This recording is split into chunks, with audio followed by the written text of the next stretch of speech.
What if the most emotionally intelligent minds on Earth weren't sitting in personality labs, but hiding in Saturday morning cartoons? What if INFJs weren't rare, just undiscovered, quietly living inside characters we assumed were just for kids? You've seen their stories, you've laughed at their quirks, but you never realized what you were really watching: intuition in disguise, empathy animated, the inner world of the INFJ drawn in bold colors. Today, something different happens. These characters are done being misunderstood. They're stepping out of the script. They're telling their own truth. They're revealing the INFJ traits that shape their destiny, even when no one noticed. I'm Lisa, your narrator, not here to diagnose, but to decode 10 characters, 10 hidden INFJs. Listen closely. The ones who feel the deepest are about to talk. Number 1, Wile E. Coyote, the relentless visionary. INFJs don't fail, they prototype. Wile E. Coyote isn't obsessed with catching the roadrunner. He's obsessed with proving the world wrong about impossible things.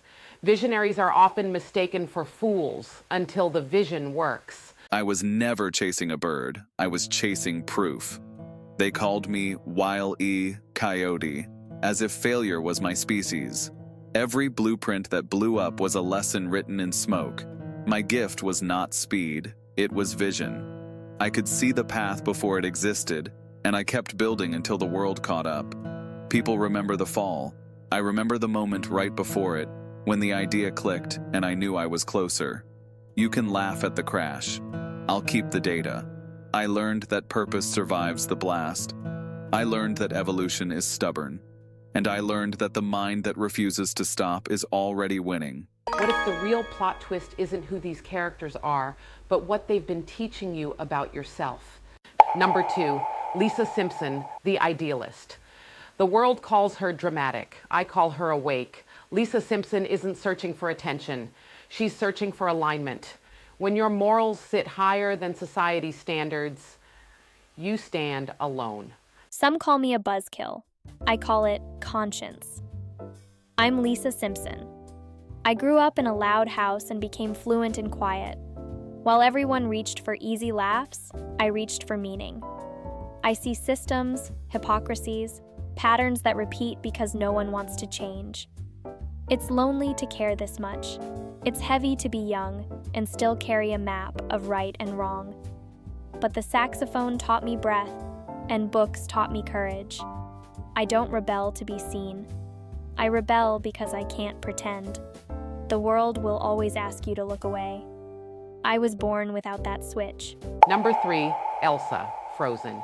The controlled storm INFJs freeze before they burn. Elsa isolates not to punish others, but to protect them. Perfection becomes her prison. I built a palace to survive my feelings. I am Elsa. Perfection felt safer than honesty, and silence felt safer than love. My power mirrored my fear. The more I hid, the colder everything became. I thought control would save me. It only froze me in place. Acceptance melted what force could not. That's the paradox of depth. When you stop fighting your truth, it turns from weapon to instrument. I am not less because I feel intensely. I am more because I finally let it sing. Number 4, Velma Dinkley, the quiet analyst. While others react, Velma anticipates. She doesn't guess. She decodes reality before reality arrives. Everyone thought it was logic. It was pattern. I'm Velma. The glasses don't make me see better. Attention does. The world scatters clues like confetti and then calls reality a mystery. Predictable, if you're paying attention. I don't speak to impress. I speak to connect evidence to meaning. I prefer the edges of the room where the noise falls off and the signals get clean. Facts matter, but the story underneath them matters more. That's where motive hides. That's where truth breathes. Number 5's Prince Zuko, the redeemed identity. Zuko is the INFJ's inner war, duty versus authenticity. The mask he wore was heavy, but the truth underneath was stronger. Honor drove me one way. Truth pulled me another. I am Zuko. I wore shame like armor and loyalty like a leash. The fire in me burned everything except the questions that wouldn't die. Who am I without the role? Who am I without the war? Redemption isn't a speech. It's 1,000 choices when no one is watching. It hurts to turn toward the light after living in fire. It hurts more to keep lying to your soul. I didn't just switch sides. I changed direction. From outside to inside. From inheritance to integrity.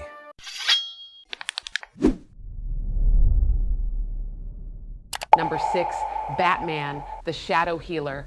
Batman is what happens when trauma becomes purpose. The INFJ shadow isn't darkness, it's determination to prevent others from feeling it. I don't brood, I study. I am Bruce Wayne. The city thinks I'm darkness. I am discipline. Grief cut a path through me, and I paved it with purpose. People mistake silence for emptiness. Mine is a workshop. Pain became my raw material. Justice became my blueprint. Empathy doesn't always look soft. Sometimes it wears armor so it can survive long enough to help. I am not at war with the night. I am fluent in it. Number 7, Meg Griffin, the silenced empath. Meg Griffin feels everything in a family that notices nothing. Her silence is survival. You thought I was a punchline. I'm Meg Griffin. The joke taught me how to hear what people don't say. Being overlooked is a brutal kind of education. You learn to scan rooms for safety, to measure words before you spend them, to anchor yourself when no one else does. I am not fragile. I am practiced. My quiet is not defeat. It's conservation. And when I speak, it's because the truth finally outweighed the cost. Number 8, sadness, inside out, the emotional translator. Sadness proves that growth begins in grief. INFJs don't avoid heavy emotions. They turn them into guidance. I am not here to ruin joy. I'm here to make it honest. I'm sadness. Everyone wants sunshine without weather. But growth is a ceremony, and sorrow is the teacher who signs the certificate. When you let yourself feel the weight, it passes through instead of building a wall. I don't chase tears, I translate them. The heart is not weak, it's multilingual. Joy without meaning evaporates. Meaning without grief never matures. I help them meet.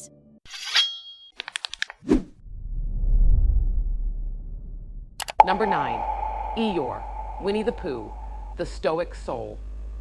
Eeyore isn't depressed, he's profound.